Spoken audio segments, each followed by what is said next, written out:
We're gonna start creeping that way. We're gonna just head down. Say no. Do not move! You hear me? Please, let your hands! Put your hands up! Put your hands on your face!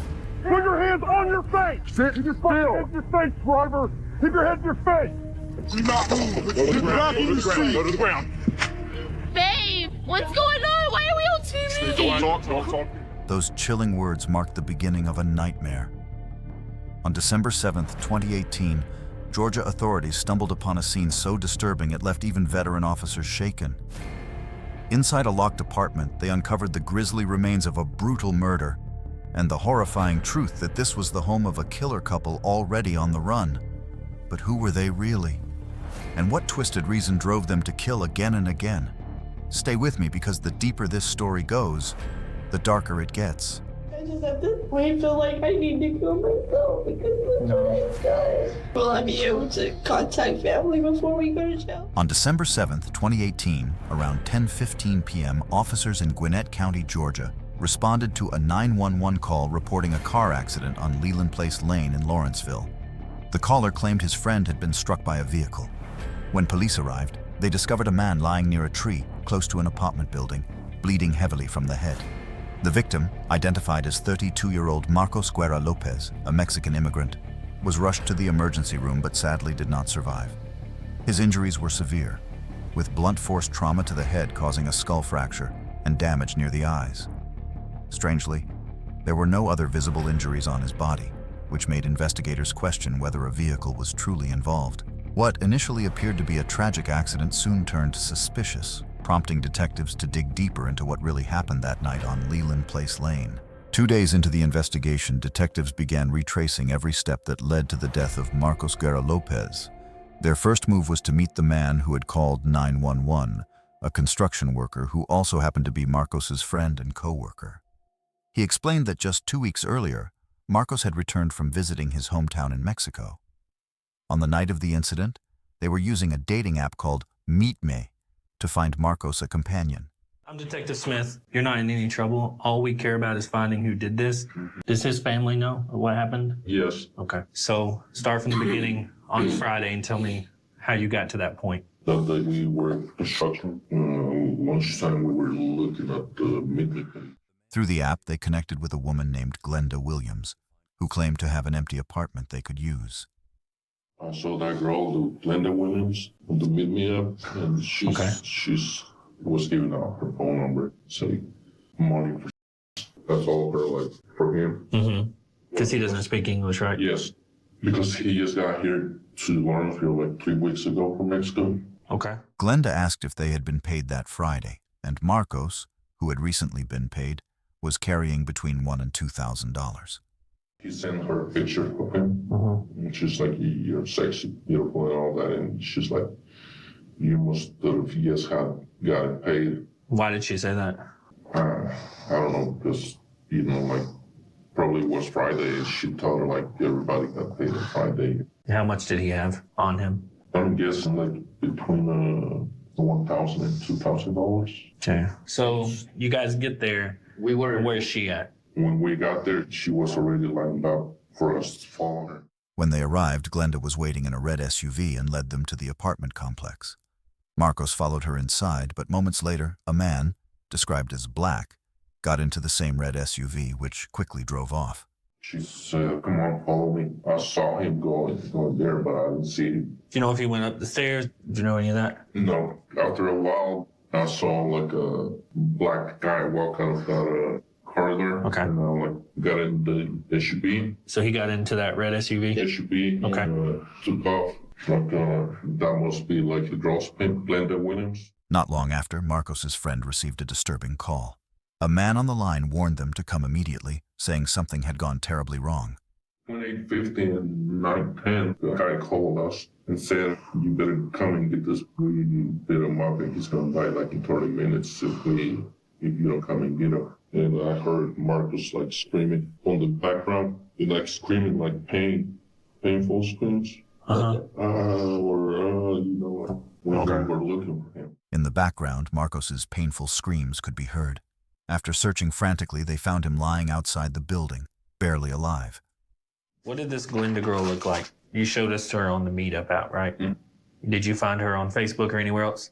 After that, I've been searching her on Facebook and like compare pictures from MeetMe to Facebook, and they look alike. And it's so you did find one? It's Glenda and Russell Williams. Detectives soon uncovered that Glenda shared a Facebook account with a man named Russell Williams.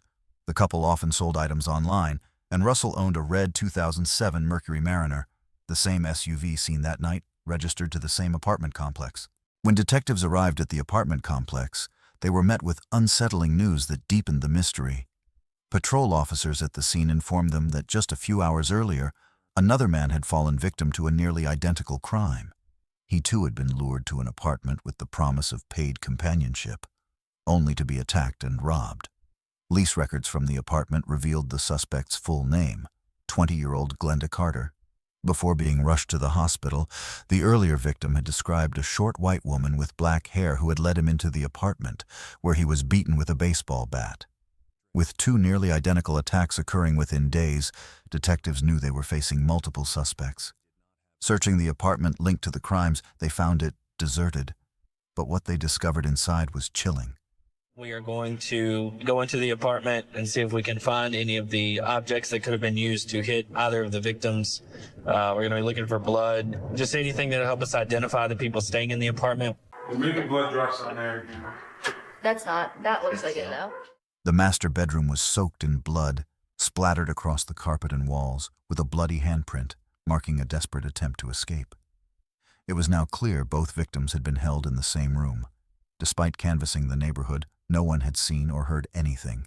So we didn't really catch anything. Nobody really heard or saw anything. However, detectives soon learned that the earlier victim had recovered enough to talk. Hey, I'm Detective Poppy. This is Detective Hamley. You feeling all right now, or? Oh yeah, I'm good. You know, What's going on with your arms? Are your arms broken? it's broken days, you know.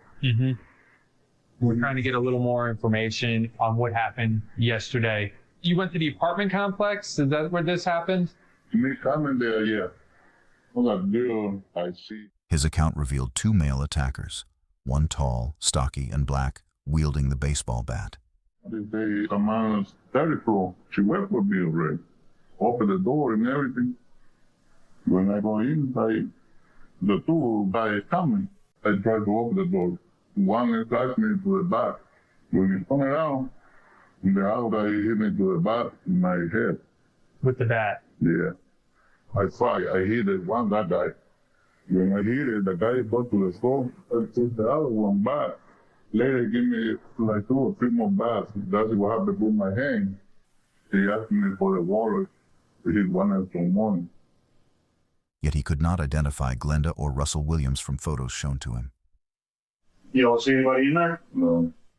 Investigators believe the trauma of the violent assault had blurred his memory, leaving them without a solid lead once again. Detectives knew time was running out and their suspects were still missing. Their only lead was Glenda and Russell's shared Facebook page, where the couple was trying to sell a TV. Using a fake profile, investigators posed as buyers and arranged to meet the next day, hoping the pair would walk straight into their trap. Warrants for aggravated assault and armed robbery were ready, but uncertainty loomed about how many suspects would appear. Going to be in that maroon Mercury Mariner, so that's good for us. So we'll also have the car that they were in when the homicide occurred. Now we wait until she shows up. They're going to deploy a flashbang for the element of surprise. With help from an undercover narcotics team, detectives waited at the meeting spot, eyes fixed on a red Mercury Mariner, the same SUV linked to the homicide. Red Mercury SUV pulling in. Yes. We're gonna start creeping that way. We're gonna check out. When the suspects arrived, officers launched a surprise takedown and arrested Glenda Carter and Russell Williams. Police, let us see your hands! Put your hands up! Put your hands on your face! Put your hands on your face! Put your hands on your face right now! Do not move! You hear me? Sit still! Keep your head in your face, driver! Keep your head in your face! Do not move! Go to the ground! Go to the ground! Go to the ground! Inside their vehicle, police discovered a blood-stained baseball bat. I'm Detective Smith. You guys are staying at the Red Roof? Yes. Okay, what room are you staying in? 206. Is anybody else in there? Yes, his brother. Okay, what's his name? Zarius Williams. Okay. Acting on information from Glenda, detectives raided a nearby motel and arrested a third suspect, Zarius Williams, who was found asleep on the bed. Left the door open. Yeah. Just move up and try to push it open. I'm gonna go low. All right, I'll go Push up. over and you go high. Here. Ready? Sleep on the bed. Yep. Zarius, Gwinnett County Police. I need you to step up out of the bed. Keep your hands up in the air. Move slowly, okay? Step backwards towards me. Detectives seized the red SUV and brought the three suspects to the station. But even with all of them in custody, the question of who masterminded the brutal attack still lingered. The last man arrested was identified as 21-year-old Zarius Williams, a local graduate from Tequila, Georgia, and the younger brother of Russell Williams. Like his brother, he had no prior criminal record. Now, investigators had all three, Glenda Carter, Russell Williams, and Zarius Williams. But what they needed was the truth. The interrogation began with Glenda. She appeared anxious and frightened as detectives questioned her about the night Marcos Guerra Lopez was killed. I'm Detective Lane. This is Detective Smith. I know you're pretty upset right now. You okay? I just want to know Do what? I want to know what's happening. Okay. So we have an individual who was robbed of his items, okay? And that took place in the apartment that was registered to you and Russell. Okay, so that's kind of how we got to where we're at today. Okay, so talk to me about Friday. She admitted that money had been tight and she had planned to sell her body through an app called MeetMe. According to her, Marcos and his two friends had agreed to pay her $60 each for sex. She explained that she saw it as a way to make enough to cover her rent and food, especially since she was struggling to survive. Tell me how that occurred. Just start at the beginning and kind of walk me through. I didn't mean for that. Okay. We needed the money. I planned on selling my body. How are you meeting these guys? Meet me. I was planning on having sex with all three of these dudes. Okay. They all was like, yes, we'll all pay you $60. And I was like, okay, that's $180. That's half of my room that I need to provide a roof over my head and food. Glenda claimed that Russell and Zarius were only there to protect her, not to harm anyone. She said things went terribly wrong when Marcos came over. After she briefly stepped into the bathroom, Russell and Zarius allegedly jumped out from hiding. Zarius had a baseball bat in his hand and both brothers began attacking Marcos without warning. Russell and Zarius was just there in the back room just in case if I got Where did it go wrong? Yeah, so how did we get to this point? I started feeling on the dude and then I went to the bathroom to, I guess, clean myself. And then that's when they just jumped out. Zarius had the baseball bat and Russell, they both just jumped out. I was confused. I didn't know. And So you didn't know they were going to do that? no, I had no idea. I was Okay, just, so you're in the room and they jump out. Did you tell them to stop? Glenda insisted she had no idea they planned to assault him. She said she screamed for them to stop, but Zarius ordered her to stay quiet. Her story painted her as desperate and homeless, a woman trying to make ends meet while hoping to regain custody of her child, whom she claimed was in foster care. She said she just wanted to provide a roof and food for her baby. Is it your child with Russell? with Russell, yes. So you said Zarius had the bat and he hits the guy. How many times did he hit him? This dude was like trying to fight them. He fell and they kept beating on him. I guess the dude, passed out or something and they literally dragged him to the tree. But you didn't plan for them to do that, all right? No, I Okay. just planned on selling myself. I mean, you kind of knew that they were probably going to just try to take his stuff, right? But when detectives pressed her for details, she explained that the beating had been far more violent than she expected. Was that the plan, just to take their stuff and you're not actually going to sleep with them? Possibly. I didn't know they Okay. was going to beat him like that. Okay. It broke my heart, literally. I Okay. cried that night. So what did they take from him? What did you guys take from him? They took literally just his wallet and Okay. his phone. So I'm willing to return the money to the guy. Marcos tried to fight back, but after several blows he fell to the floor and was dragged outside. Glenda said she cried that night, realizing the situation had spiraled out of control. She admitted they took Marcos's wallet and phone before leaving. Later, Zarius used the victim's phone to call his friends, taunting them and telling them where to find him. Russell, she claimed, felt guilty afterward and even suggested calling 911 anonymously, but Zarius refused. Glenda said she had no part in planning the robbery. She only wanted to earn money through sex work. But detectives weren't convinced. Okay. So how long was it before his friends went to go find him? Zarius had the phone, and the people kept calling the person's phone. Zarius answered and was like, I beat your man, your friend, and I took them by the tree. Just go get him. Why do you think Zarius made those statements? Russell at the time was saying, I feel bad for this dude. Like, this dude could be dead. At any point, did you guys call 911? Next, Russell Williams was brought in. His demeanor was calm, but his version of events quickly began to contradict Glenda's. He told detectives that he and his brother were struggling financially and couldn't keep up with car payments, bills, and debts. He described the situation as desperate, admitting they were simply trying to survive. He was in a bad financial situation. That's all it was. And I have a job. We're trying to survive off of my income. Where do you work? I'm a welder. So we know there was an incident that occurred on Friday at the apartment, okay? So can you walk me through that? Well, I guess she just ended up talking to one of her friends, her friend over to the apartment complex. I was talking to the guy, asking if he had any money. We asked, can we borrow some money? We were agitated. He got kind of forceful. According to him, the incident started as a misunderstanding. He claimed that when Marcos arrived, an argument broke out, and Marcos became aggressive. Russell said he hit Marcos in self-defense after being pushed against the wall, and Zarius intervened to protect him. But the detectives knew the scene didn't match his story. He ended up trying to touch on Glenda. Mm-hmm. We were just trying to ask you for some money, ask you for some help. Okay, so who hit who first? I was telling him, yo, don't touch my wife, this is my wife, and then he ended up hitting me, and I had to hit him back.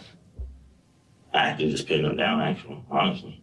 Okay, so you pinned him down. I learned that training from in the military. So at what point did Zarius come in with a bat? I guess he was trying to defend me, because, that's what brothers do. Then what happens? What really happens after that? After that, and I carried him down the stairs. Okay. Down the stairs. The room where Marcos was attacked had been covered in blood, with splatters up the walls and signs of a prolonged struggle. The injuries Marcos suffered, massive head trauma and fractures, could not have come from one or two blows. When confronted, Russell hesitated, but finally admitted that his brother had struck Marcos with the baseball bat several times, including to the head. What happened after that? Because we know that his friends were receiving some messages from the guy's phone. We ended up sending a message of where he was. Listen, Russell, I'm trying to be patient with you, but you're not being honest with us, man. And I'm not going to sit here forever and hear all this stuff. You're trying to say that these guys bucked up on you first. We know that's not what happened. We know that you guys invited these gentlemen over there with the intentions of robbing them from the start. Simple as that. Yeah, they were fighting you back after you attacked them, correct? I mean, there's a bloody baseball bat in your car registered to you. You want to explain that? What's going on, man? Like, what's going on in your life that you guys need to do this? It's not what's going on in our life. We just really wanted our daughters. That's all. Explain that to me.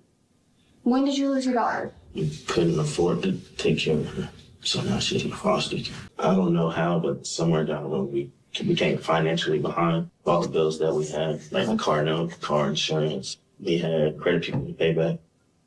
So this is understandable. This makes me feel like you actually are a human being. Do you understand? He said they carried Marcos down the stairs afterward and sent a message from his phone to mislead his friends. Still, he insisted it hadn't been premeditated. The detectives revealed the truth. Marcos had died from the injuries. That news broke Russell's composure.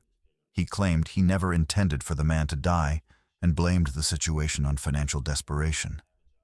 When asked whose idea the robbery had been, Russell pointed to Zarius. He said his younger brother was the one who suggested it. He also mentioned that Glenda had lured the men to the apartment, but she didn't plan the violence. He described how everything happened too fast, and that once the assault began, he panicked. I guess my biggest concern here is whose idea was this? I guess it was like Glenda's idea. Okay, once he got in the bedroom, where were you and your brother? In the room. What happened? Specifically, what happened? I asked him if he had any money, and then He ended up grabbing up on me and pushed me back against the other side of the wall. That's when instincts kicked in. I got mad and I hit him. How many times did you hit him? I hit him like one time. That's not true. We've been in that room. We saw the blood. We saw his face. His eyeball was almost out of his face completely. It's not from one hit. What happened in that room? And my brother ended up hitting him with the baseball bat. How many times? I want to say maybe about 3 times. Investigators could sense he was trying to minimize his involvement, but the evidence, the blood-stained bat, the digital trail, and the matching statements told a different story. They reminded him that his car, the red SUV, contained the murder weapon and that the apartment lease was in his name. There was no escaping the connection. Just yeah, getting up and hitting him in the face. Okay, so when you guys left the guy on Friday, you said that he was awake, alive. I mean, you said he was unconscious, I think, right? No, You don't know? He was high. Well, here's the thing. He's dead. We're homicide detectives, okay? He's dead as a result from the injuries he sustained during your incident. Is there anything else you'd like to tell us, Russell? Did you say no? All right. He didn't come out as easy with it, but he gave it up. Finally, it was Zarius Williams' turn to face questioning. Unlike the others, he was more straightforward. He admitted it had been a setup from the start. The plan, he said, was to rob the men Glenda brought over through the MeetMe app. We know that there were some incidents that have occurred over the past weekend, okay? We want to make sure that we're clear on your involvement and that you get to tell your side, okay? All I know is that it was just like a little setup, basically. Okay. Zarius claimed he had jumped out from hiding as soon as Marcos's back was turned and started punching him to keep him down. At first, he denied using a baseball bat, saying he only used his fists. But when pressed further, he admitted hitting Marcos several times with the bat after the punches. According to Zarius, the idea to rob the victims had come from Glenda. She supposedly told them that the men were carrying cash after payday, making them easy targets. I hid in one of the rooms. Was that as soon as his back was turned, I jumped out. Was that the idea was like hit him a few times so that I make sure he was on like the ground. What'd you hit him with? Your fists, feet? Fists. Okay, what about the bat? I have no problem with the bat. We've talked to everybody else and they say you had the bat. Okay, you may have hit him with your fist, but you also hit him with the bat. So which one did you do first? It was a hand first. Okay, and then when you hit him with the bat, how many times do you think you hit him? 3 or 4. Whose idea was this? I'm saying Glenda did. Glenda's. And it was her idea for y'all to rob them. Yes. However, Zarius insisted he didn't know the assault would go that far. He said he thought the victim would recover from his injuries. When detectives revealed that Marcos had died, his reaction was surprisingly emotionless. He said he didn't realize it had gone that far and thought the man was only unconscious. The guy from Friday is dead. We are homicide detectives, and he died as a result of the injuries that he sustained on Friday. Did you know that he had gone that far when he was unconscious, laying there gurgling? I mean, I thought that he was going to recover from that. Yes, I thought he was. Interesting reaction, man. All right, sit tight for us, okay? After hearing all 3 accounts, detectives had enough to see the full picture. Glenda had lured men online. Russell had acted as the muscle, and Zarius had delivered the fatal blows. Each tried to shift blame onto the others, but the timeline and evidence matched across all statements. What began as an attempt to make easy money had turned into a brutal killing. When detectives returned to Glenda after questioning the brothers, she finally broke down and confessed that she knew the men were going to be robbed. You doing okay? A couple things came up in our other interviews. They're saying that it was your idea to rob these guys. Is that true?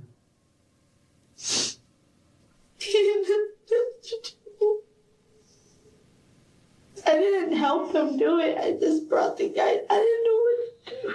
Okay, but you knew that they were going to be robbed. I didn't know that they was going to be hurt, though. Okay. The victim from yesterday had some pretty bad injuries. He underwent some surgery for his hand. He also had a broken arm. Okay. The victim from Friday is deceased. He's dead. She admitted that she brought the victims in, but claimed she never expected anyone to be hurt. When told that Marcos had died, she appeared devastated, saying she didn't deserve to live after what happened. She expressed remorse, saying she was possibly pregnant and had another child who needed her, though her words soon proved to be another lie. I just at this point feel like I need to kill myself because look what I've done. Listen, you have a child to think about, all right? Yes, and I'm possibly pregnant with another one. So it's like I don't have nothing to live for. She don't deserve me as a mom. Well, I don't think that's true. As the detectives prepared formal charges for felony murder, aggravated assault, and armed robbery, they reached out to the Department of Family and Children's Services to verify Glenda's claims about her child. What they discovered shocked them. There was no record of Glenda ever having a child in foster care. In fact, she had used that same story in past police encounters to gain sympathy and avoid arrest. So I talked to the Department of Family and Children's Services, and I was able to find out that they do not have a child actually, and they have lied about it before. And other times where Glenda's had run-in with the police, she uses that as kind of a tactic where she's told them that she can't go to jail because she has a child at home that she needs to take care of. But they were able to confirm that that's never happened. Officials confirmed she had no child, had never been pregnant, and had fabricated the story entirely. Within just 28 hours of the operation, the investigation had unraveled the truth behind the horrific crime. A fake escort setup, driven by desperation and greed, had cost an innocent man his life. Glenda Carter, Russell Williams, and Zarius Williams were all charged with murder and armed robbery. What started as a lure for fast cash on a dating app ended with bloodshed, deception, and 3 lives destroyed. The truth had finally surfaced, but it was too late for Marcos Guerra Lopez, whose only mistake was trusting the wrong people. Detectives closed the case and arrested all 3. Detectives finally closed the case, arresting all 3 suspects. Glenda Carter was found guilty of murder, aggravated assault, and armed robbery. Her partner, Russell Williams, accepted an offered plea for the same charges and was sentenced to life in prison. His brother, Zarius Williams, also received a life sentence for his role in the brutal crime. Marcos Guerra Lopez was a hard-working man from Mexico, chasing a better life for his family. Era bien trabajador, bien alegre, tenía muchas amistades, lo querían mucho. Pues sus sueños eran de que él se iba a Estados Unidos. Dijo, yo me voy para ayudarte porque tú andas cosiendo en la costura y ya ni siquiera ves para ensartar la máquina. A dream cut short by greed and violence. His mother, showing remarkable strength, chose to donate his organs, keeping his spirit alive. Cuando él estaba en el hospital, la doctora habló conmigo y me dijo que mi hijo tenía muerte cerebral. Me dijo que si podía yo donar sus órganos porque él estaba tenía todos sus órganos bien, puso muchas vidas por delante. For more true stories, remember to like, share, and subscribe to our channel.